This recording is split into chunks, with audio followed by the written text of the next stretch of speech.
Baik, selamat pagi dan salam sejahtera bagi kita sekalian.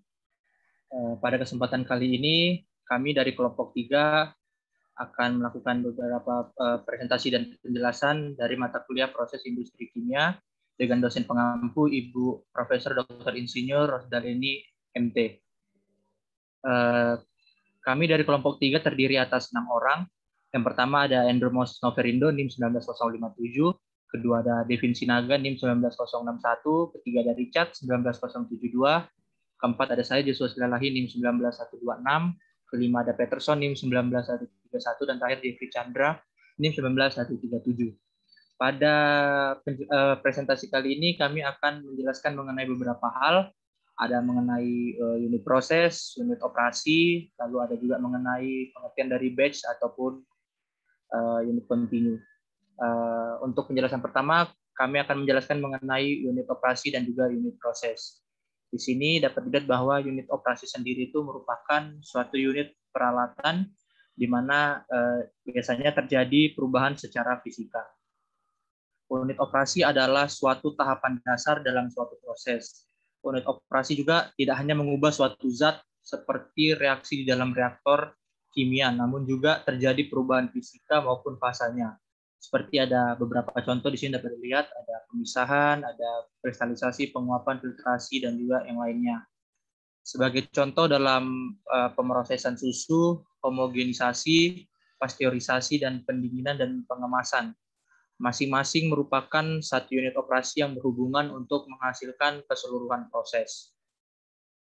Baiklah, untuk penjelasan selanjutnya akan dilanjutkan oleh Andrew Moses.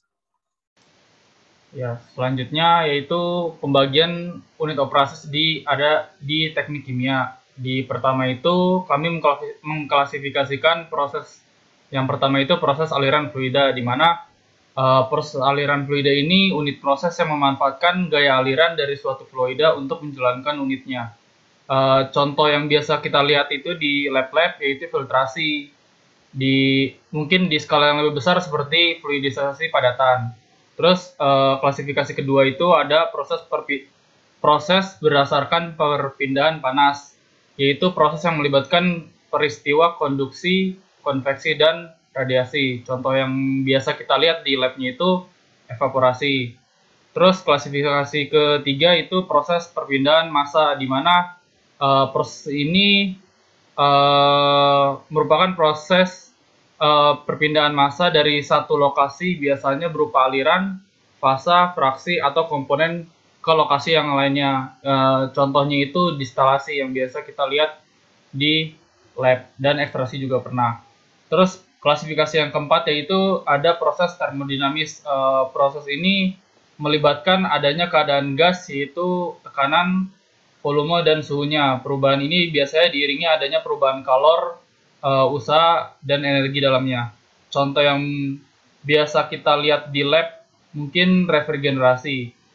Terus klasifikasi yang kelimanya itu ada proses mekanis, merupakan proses yang melibatkan alat-alat mekanik seperti ayakan dan juga konveyor yang biasa mungkin nggak ada di lab, tapi kita bisa lihat yang biasanya itu transportasi padatan.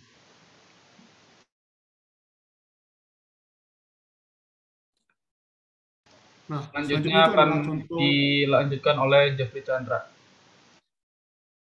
Ya, selanjutnya itu adalah contoh unit operasi, di mana yang pertama adalah evaporator. Dengan prinsip kerja evaporator sebagai berikut, yaitu pemengkatan larutan didasarkan pada perbedaan titik didih yang sangat besar antara zat-zatnya.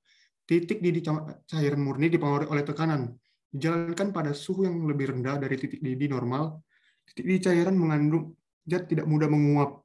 Beda titik didih larutan dan titik didih cairan murni disebut kenaikan titik didih. Pabrik yang menggunakan evaporator seperti PT Lautan Luas Terbuka atau pabrik gula, pabrik Farmas, pabrik cat, pabrik kecap, PT Garam Persero, dan pabrik selai atau PT Citra Indonesia.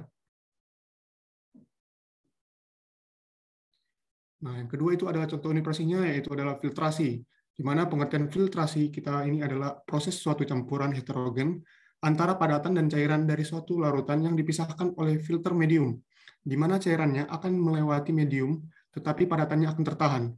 Faktor-faktor yang mempengaruhi filtrasi yaitu luas permukaan filter, beda tekanan antara kedua sisi media, filter, dan juga viskositas cairan. Contoh alatnya itu adalah filtrasi rotary vacuum filter. Selanjutnya lanjutkan oleh teman saya.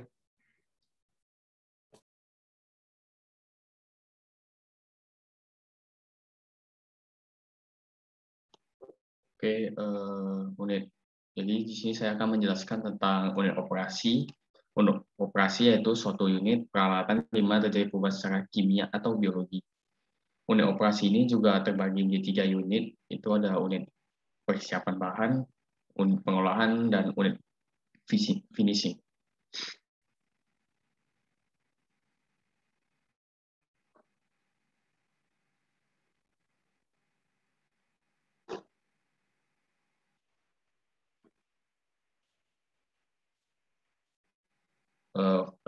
Jadi unit yang pertama itu mengenai persiapan bahan baku.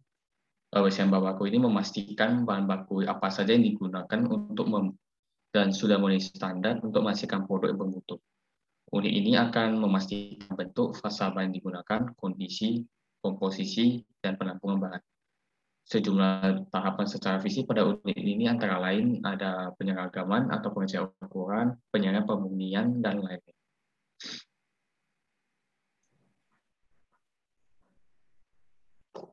Selanjutnya unit kedua yaitu pengolahan bahan. Pengolahan bahan yang telah siap di unit persiapan kemudian dibawa ke bagian unit pengolahan untuk dibuat bahan yang diinginkan.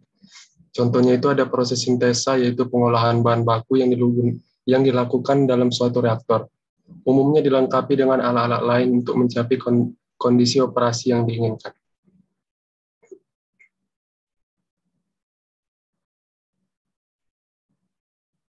Selanjutnya unit ketiga yaitu finishing. Finishing merupakan tahap penyempurnaan produk.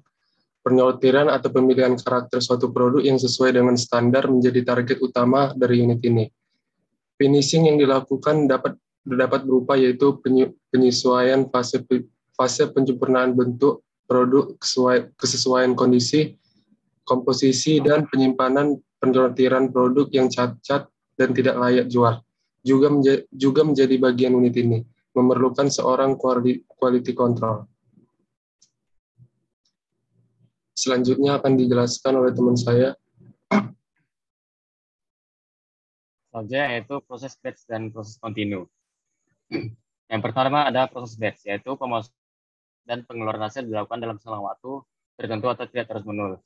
Contohnya dengan Pateco. Dapat dilihat pada gambar di samping ini, reaktan 1 dan reaktan 2 dimasukkan ke dalam tangki pada awal reaktor. Jadi selama dia tidak didapatkan reaktan apapun. Next. Selanjutnya ada proses kontinu, yaitu pemasukan bahan produk dilakukan secara terus-menerus berkesinambungan dengan laju tertentu. Contohnya, mengalirkan umpan ke kolom destilasi dengan laju tetap dan mengambil produk dari puncak dan dasar kolom dengan laju tetap pula. Bisa dilihat pada ilustrasi di samping, awalnya hanya reaktan 1 yang dimasukkan, kemudian mesinnya bekerja, yaitu mixernya diputar, saat pertengahan dimasukkan juga reaktan 2 dengan lajur tertentu.